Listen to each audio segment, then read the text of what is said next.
Hey everyone, it's Bill here again. Now you may have seen my previous tutorial which was about jazz songwriting. It doesn't matter if you didn't, but in it what I basically did was record a jazz song that I'd written with piano, vocal, bass and drums. After I'd done it, I had a bit of an idea. I thought, wouldn't it be cool to remove the piano track from that recording and let you guys have a go at playing along with it for yourselves? So that's what we're going to do in this tutorial. I'm going to give you some tips and pointers on the kind of things that you can do and then kind of let you loose and let you have a go at playing along for yourselves. Let's get going. The first thing we need to do is remind ourselves what's going on in the song. Now it doesn't matter if you haven't seen that previous tutorial, by the way, but if you want to listen to the full song with the piano part and find out more about how the whole thing's constructed, do head over and have a watch of that tutorial once you've finished this one.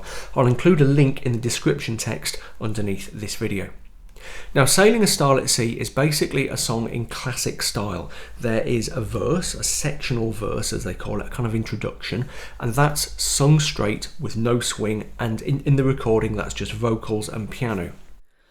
Life can be dull if you never leave the town, with days so full of worry and of care.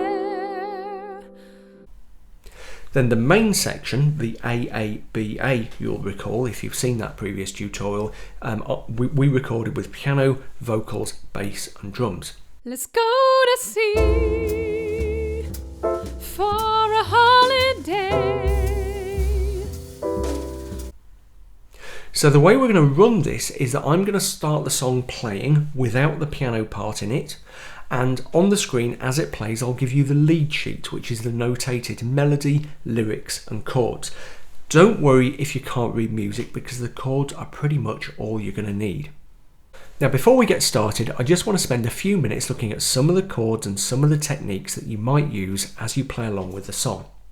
If you're a more confident player and you just want to skip ahead and dive into the song right away, then I'll put a timestamp link in the description text underneath the video, so if you click that it will take you to the point in this tutorial where the song begins. You know, whenever you come back to the tutorial for a practice, just click on that link and it will take you to the start of the song. While you're down there, you'll also see that I've included a link to a PDF version of a score of Sailing a Starlit Sea. What that PDF contains is a basic piano vocal score. The melody line is there if you happen to read music, the chords are there, the lyrics are there, and there's also an outline piano part which contains suggested chord voicings.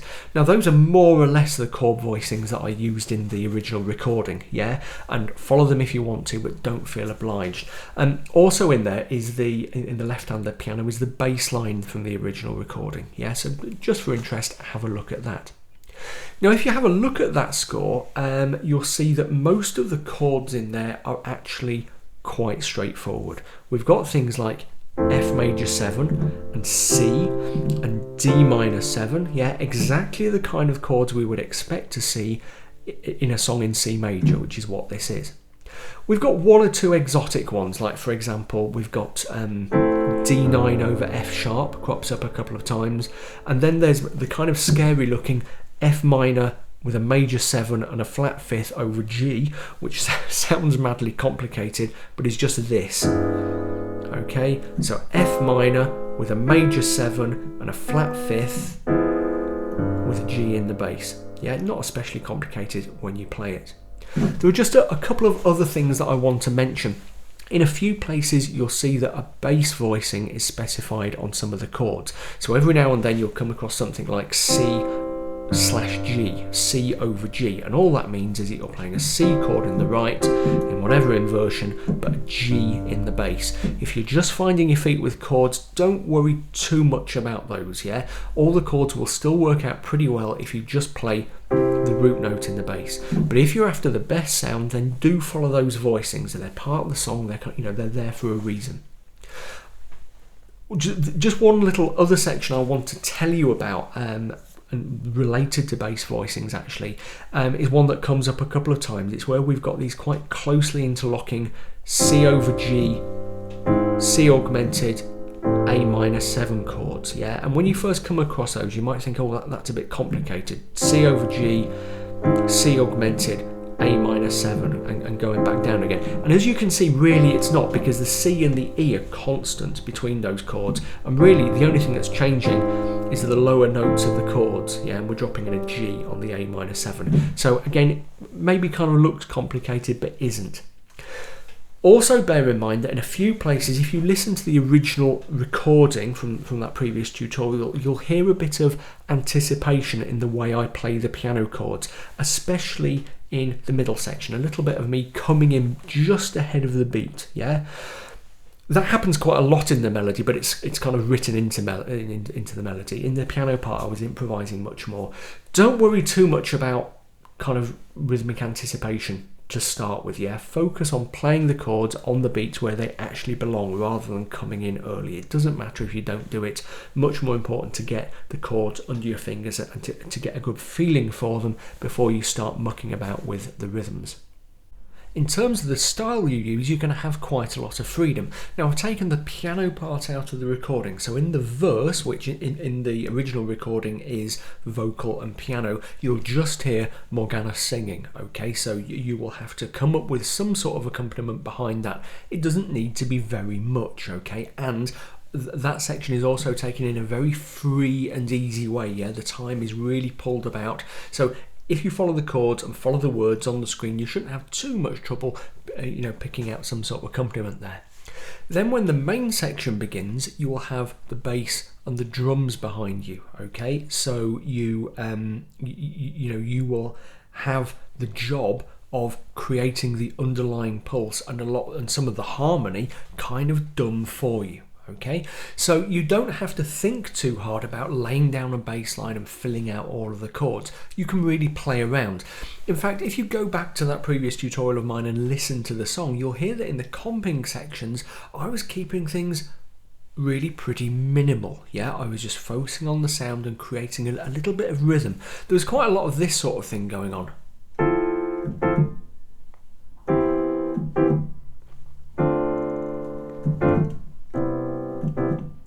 Quite minimal, and that was quite deliberate. When you're accompanying a singer, you're very much in the second rank, yeah? She's the star, you're just filling in the musical background.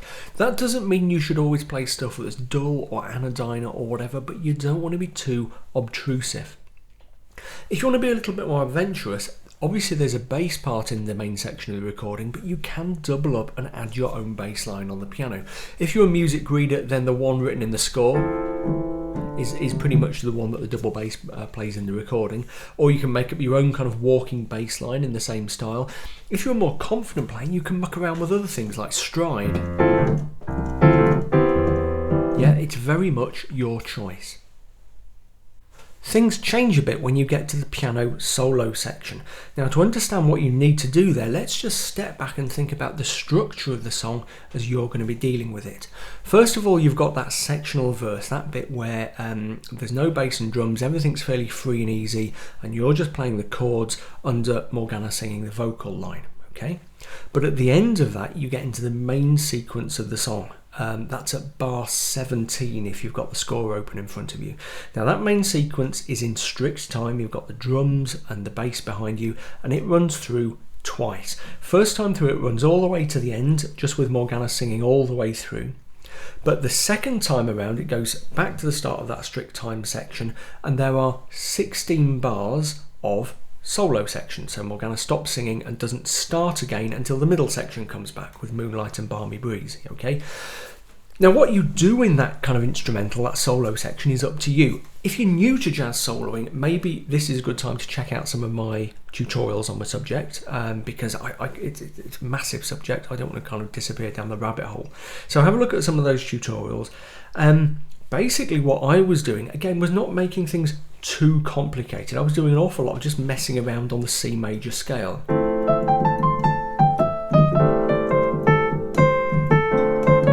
With just the odd sort of non-scale tone dropped in there from colour, you know, so some, as I say, not really the place to go into jazz solo in depth. So go ahead, and if you struggle, then keep it simple, yeah, and check out some of my other jazz stuff for the basics, yeah. One thing you might want to do is kind of some point switch the recording off and just have a practice with the score, so you're not kind of under pressure of the beat to be forever getting it right. Okay, so you know, switch off every now and then, print out the score, have a go at that, and then go back to the play along recording. Okay, deep breath. The song starts in just a second. First time through, I really suggest that whatever your skill level, you just play the chords. First few times through, actually. Play them as best you can. You might have to skip a fair few, especially if you're a beginner, but your first task really is just to get those chords under your fingers before you start trying to play around. Good luck, enjoy it. This is an exercise you can learn a lot from, even if you find it difficult.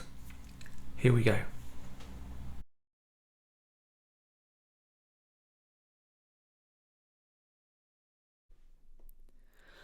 Life can be dull if you never leave the town, with days so full of worry and of care. There's so little to be bright about, so much to get uptight about. I'd rather be, anywhere but there. I'd like to go where weather offers hope for something better, to a place where meetings never overrun, away from phones a-ringing and the endless emails pinging, where the one task on the task list is have fun. Let's go to sea for a holiday. We'll take a trip on some old ship and sail far away. We'll shed our cares, relax our attitudes as we quit town and head on down to lower latitudes. With moonlight and balmy breeze, we'll live a life of studied ease. Each night on a lazy swell, we'll lay our plans to voyage to new lands. Hey, maybe it's just as well that life is long and the world is wide. Let's kick off our shoes, forget the blues as we ride the tide.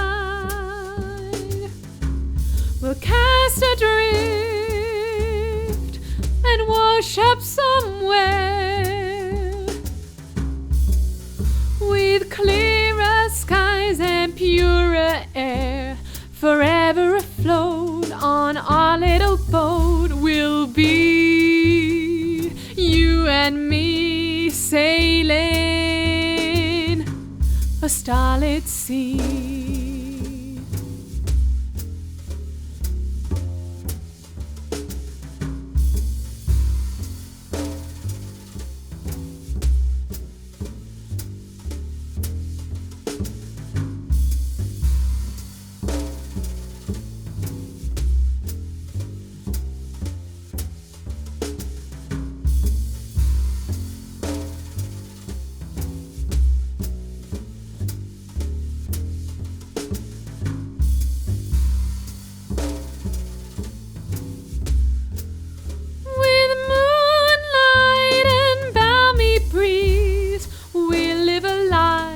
Studied ease.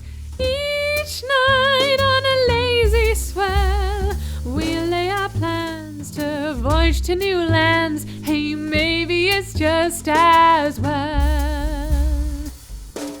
that life is long and the world is wide. Let's kick off our shoes, forget the blues as we ride the tide. We'll cast adrift and wash up somewhere with clearer skies and purer air.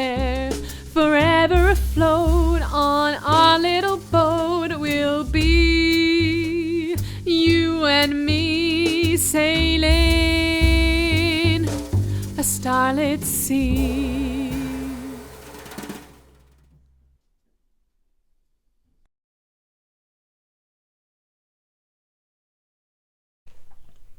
Okay, hopefully you enjoyed that. It can be a bit kind of pressured, a bit kind of, oh, can I keep up with the beat? Can I keep up with the beat? But that's good, yeah? If you're finding it a struggle, that is good. Stick with it.